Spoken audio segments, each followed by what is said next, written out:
Welcome back to Money Matters. I'm Emily Johnson, joined by DCrowell. We've been discussing all things where your money matters in this rather interesting week, actually, if you want to look at it that way, Pollyanna. So we were trying to discuss some things that are outside the realm of maybe what you're hearing in the broad news. There's no need for us to reinvent that wheel. We don't need a big sign that says breaking news and markets in turmoil. We could do it, though. We could definitely do that. We could, and we'd probably be a lot more exciting if we did it, but we're not going to fall into that trap. We're going to try to take it to a level that is understandable more as opposed to just, there we go. There you go. We'll try. I lean on him for that. One of the things that we've seen in the past week, if you take, again, a step back from the daily or morning to afternoon chaos and daily chaos, take a step back, is that there's an international recovery, all major economies expanding at the same time for the first time in over 20 years. So this is a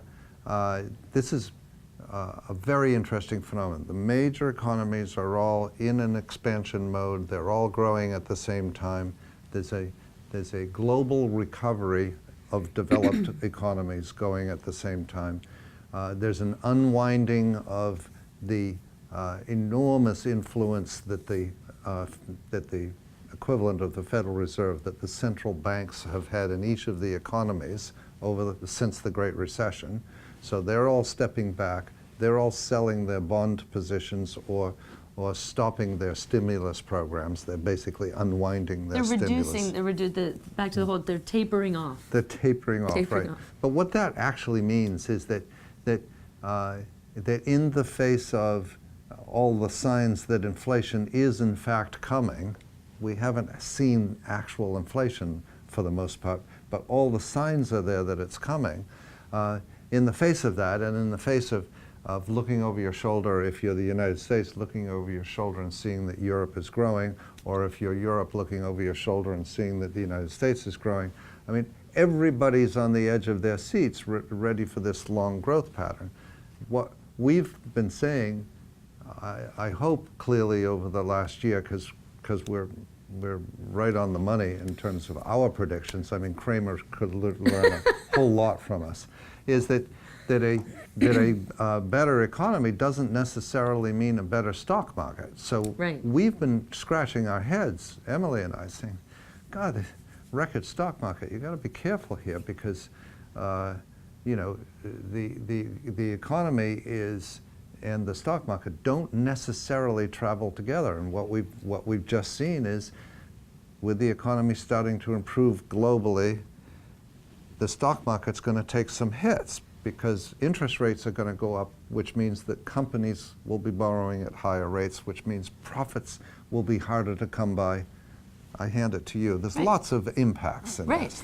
So that was, I don't want to say it was expected, but to some degree it was expected. The when is always the multi-zillion-dollar question. Sure. But it was expected at some point, and we've been saying, and I mean, everybody's been saying for 6, 7, 8 years that interest rates are going to go up, and we've actually seen blips up, and then they'll take back down, and they tick up, and they tick back down. Certainly that could happen again here if we saw some sort of a slowing.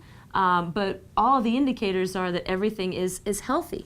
Everything from even real wage growth to unemployment to whatever, all the other factors that we look at, they're all strong, and they're strong across the board. You see that whole is systemic, the systemic growth. I heard semi-systemic this week too, but I like systemic. Systemic. So systemic growth is happening. It's synchronized and systemic, basically everywhere. It's happening everywhere. So there's this sort of unwinding of the Fed's involvement in the balance sheet. That said, it's still solid across the board. It's just solid here in the United States. It's solid overseas. So there's still involvement. It's just a little bit less because they need to impact rates a little bit less with this sort of healthy market that we're seeing. So we will see rates start to tick up. What's interesting, though, is the magnitude or how fast I feel like these markets have declined. This 10%, you always hear, and I know, again, as investors and as clients, you don't like hearing, 10%, that's a standard healthy correction. Nobody likes hearing that. Nobody likes it. Right. It's a fact, but nobody likes hearing it, and there's no way around it. But what's interesting and what really I think is causing more alarm is, of course, seeing 1,000 points in a day. And part of the reason that that's happening, some people will blame it on algorithmic traders and program traders. That's part of it. But another reason, there's several reasons. Another is, of course, investors, retail investors, institutional investors, largely institutional investors, are selling individual stocks into this market. Then what's happening is you also have huge holdings of ETFs, exchange-traded funds, and to some degree mutual funds. So when investors liquidate... They by the way, also hold the same exactly. company stocks. Same stock. So if you own Coca-Cola directly, and then you own an S&P ETF, you own Coca-Cola. Again. So if you're the investor, have sold your Coca-Cola, and then you decide you want to sell your S&P ETF, and you want to sell your Fidelity Magellan fund at the same time, who also probably owns Coca-Cola three times. Yeah. So that means that fund manager then has to go out and sell that share of Coke as well. So you might have already sold your Coke directly, but then the fund manager is selling, the other fund manager is selling, and that's happening across the board.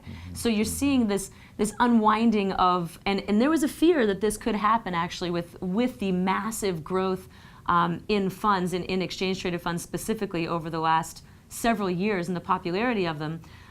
So that's something that's added to the magnitude. The other thing is there's been a lot, because the markets have been so strong, that of course increases investor confidence, and there's been a lot of investing or margin investing. So when you get to the end of the day, between 3 and 4 o'clock in the afternoon, and you've kind of let your position trade, if you're an institutional investor, and you've let that position trade throughout the day to see where it's going to end, you get to the end of the day and you realize, well, shoot, I'm going to have a margin call if the actual holdings don't go up, and they don't, then you have to sell before the end of the day so that you don't end up where there's sort of a forced sale, or sometimes there's forced sales and margin calls. So you have all these factors that are sort of the snowball going downhill that's piling up, and that's what happens, especially between that sort of witching hour between 3 and 4. I don't even like looking at the market sort of between like 11 and 3. I really like, but between 3 and 4 is... But for most of you, Emily has to look. But, right. But for most of you, it's like sports. It's 4 days later, the Patriots lost. I'm still hurt. I really think that's the reason. I'm still hurt, but it really is a game. It really has no impact on my life. The stock market moving around in the course of the day and day to day really has no impact on your life, because you have a managed account, because you have a plan, because you aren't a day trader, because you don't move on a daily basis. You know, this is an enormously interesting and well played game, but only for the players.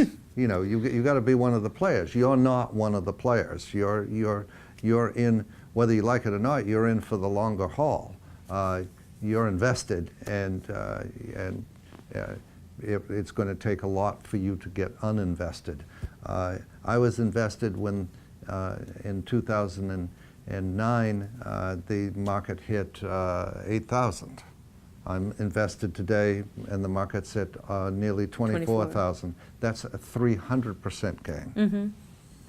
We're off 10%. Right, we're off 10%. It's basically, I mean, and you've heard this, it gets Shame us back to mid-November, right? Yeah. It gets us back to mid-November. So, and the market's just like sports. You have all these fantastic statistics.